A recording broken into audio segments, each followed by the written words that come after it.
जय श्री श्याम। आज हम सुनेंगे माही चौथ व्रत की कथा। एक गांव में दो देवरानी जेठानी थी। जेठानी के बहुत धन था और देवरानी बहुत गरीब थी। देवरानी भगवान गणेश जी की बहुत पूजा करती थी।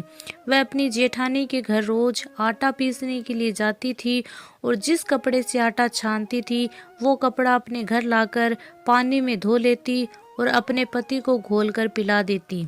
एक दिन जेठानी के बच्चों ने यह देख लिया और अपनी माँ से बोले कि माँ चाची तो अपने घर से आटे का कपड़ा ले जाकर चाचा जी को घोलकर पिला देती है। अगले दिन जेठानी ने देवरानी को कहा कि जब घर जाओ तो आटे छानने का कपड़ा यहीं रख जाया करो। देवरानी ने वैसा ही किया। जब वह घर गई तो उसका पति बोला, मुझे चूर्ण घोलकर पिला दो।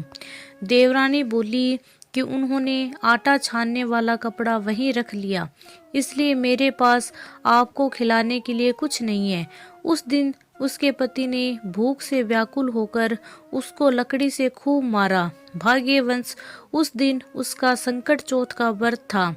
श्री गणेश जी का स्मरण करते हुए वह भूखी ही सो गई। तभी थोड़ी देर बाद गणेश जी ने आकर कहा कि आज तो संकट चौथ व्रत है और तू भूखी क्यों सो रही है। तब देवरानी ने सारा वृतांत कह सुनाया। फिर भगवान बोले कि आज मैंने तिल चौथ के कारण चूरमा व तिल कुट्टा बहुत ज्यादा खाया है, इसलिए निमटने का मन है, सो कहाँ जाऊं। वह बोली, महाराज बहुत जगह पड़ी है, जहाँ चाहो चले जाओ। गणेश जी ने सारा घर भर दिया। निमटने से आकर बोले, पहुँचू कहाँ। वह बोली, मेरा सिर पड़ा है, पहुँच लो। गणेश जी पहुँच कर चले गए। थोड़ी देर बाद उठकर देखा तो सारा घर हीरे मोती से जगमगा रहा था। सारा सिर भी सोने की आभा से चमक रहा था। धन को बटोरने लगी तो देर हो गई, इसलिए जेठानी के यहाँ काम के लिए नहीं जा सकी। जेठानी ने अपने बच्चों को चाची के घर देखने के लिए भेजा कि चाची क्यों नहीं आई। बच्चों ने आकर अपनी माता से कहा कि माँ चाची के घर में तो बहुत धन हो गया। जेठानी भागी भागी अपनी देवरानी के पास आई और पूछा कि तुम्हारे पास इतना धन कैसे हुआ।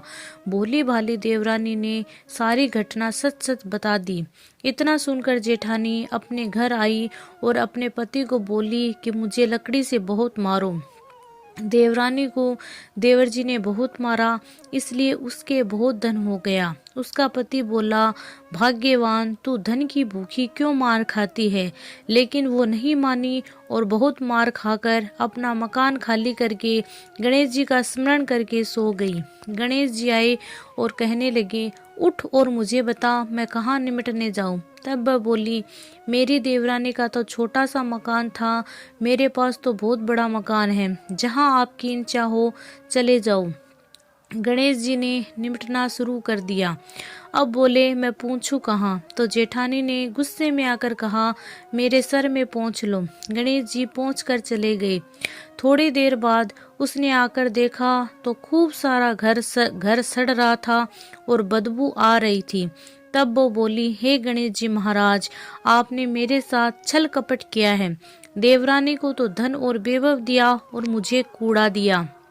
गणेश जी आए और बोले, तूने धन के लालच में मार खाई और उसने धर्म के कारण मार खाई। जेठानी क्षमा याचना करने लगी, हे गणेश जी मुझे धन नहीं चाहिए, आप ये सब पहले की तरह ही कर दो। तब गणेश जी बोले कि तू अपने धन में से आधा धन देवरानी को दे, जब ही मैं अपनी माया को समेटूंगा।